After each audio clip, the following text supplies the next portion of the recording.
په سافت جل کیپسولز کې راځي، کم چې 15,000 یونټ وي یا 10,000 یونټ وي یا 50,000 یونټ وي یا 2,00,000 یونټ پکې هم وي. او یو د دې انجکشن امپیول راځي کم چې عموما 15 ملي ګرام وي او په دې کې 2,00,000 یونټ وایټامین ډي وي. وایټامین ډي موږ په کم مقدار یعنی کم ډوز کې واخلو او د دې چې کم دوايي راځي هغه د سافت جل په کیپسول فارم کې وخورو، کو انجکشن یې وسکو، کو انجکشن په مټ باندې ولګو. دا دوايي په څه وخت کې واخلو چې دا د معدې نه پوره جذب شي او پوره کار وکړي یا کمې پوره شي.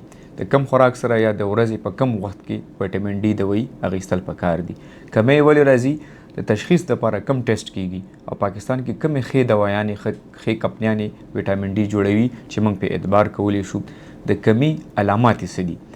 نو دا ټولې خبرې در سره نن په دې ویډیو کې شریکوم.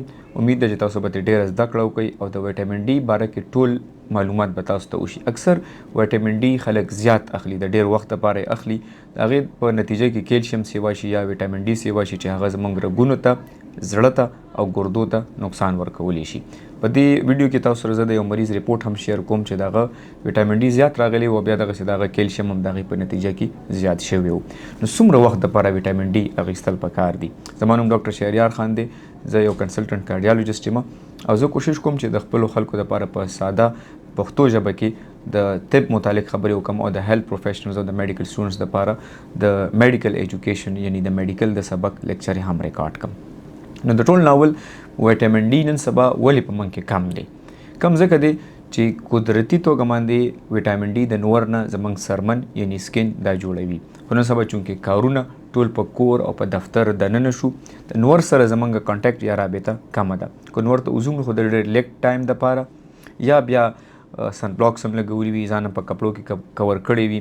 یاد ساتئ چې وایټامین ډي د نور نه چې کوم بیر سکین دی یعنی بغیر د کپړې نه هغه زیات جوړوي. که منځ کې کپړه راشي نو بیا هغه شی نه جوړیږي چې څنګه پکار وي. نو د وایټامین ډي قدرتي هغه کم خوراکونه دي چې په هغې کې وایټامین ډي موجود دی. د ټول ناول چې څنګه ما تاسو ته ویل چې قدرتي ذریعه نور دی. په دویم نمبر باندې هګۍ د انډه، په انډه کې وایټامین ډي دی. نټس یعنی وچه میوه، بادام، کاجو، پستا، پلی، دغسې میا د وایټامین ډي ښه سورس دی او په یې کې هم وایټامین ډي وي.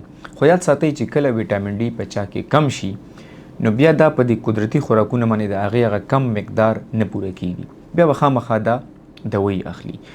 نو دوايي په کم شکل کې اخیستل پکار دي. خو دې نه مخکې درته دا وایم چې د وایټامین ډي د کمی څه علامات دي. یاد ساتئ چې وایټامین ډي د انسان ایمیون سیستم یعنی قوت مدافعت کې هم ډېر کار لري. کله چې د چا وایټامین ډي پوره وي نو د ایمیون سیستم یعنی